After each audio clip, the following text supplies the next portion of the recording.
How do you find out who the hiring manager is?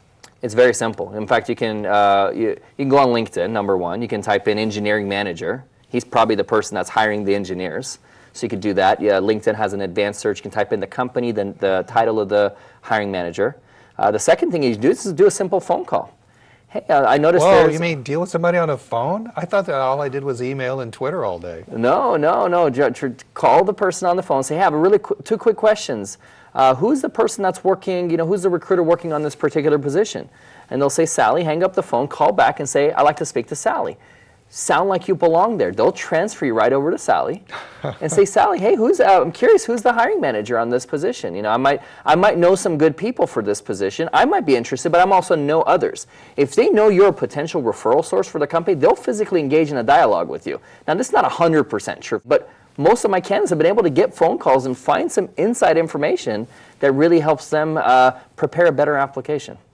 So it truly is about who you know, at least in terms of who you can get to know. That's right, and it's almost like these are headhunting techniques. You did not have to do this in 2006, and I think that's what mind-boggling. Most career coaches, most work source, any source is teaching what used to work, because that used to work for a long time. But what people are not realizing is, why is someone staying unemployed for a year or longer? Why is it taking two years? What is the long-term unemployed? It's simply because a lot of it is bad job search strategies. Bad job search. Now, does this work in all industries? I mean, does it work in the science field? Let's say you were a great researcher, medical researcher for a university, the grant's gone. Yeah.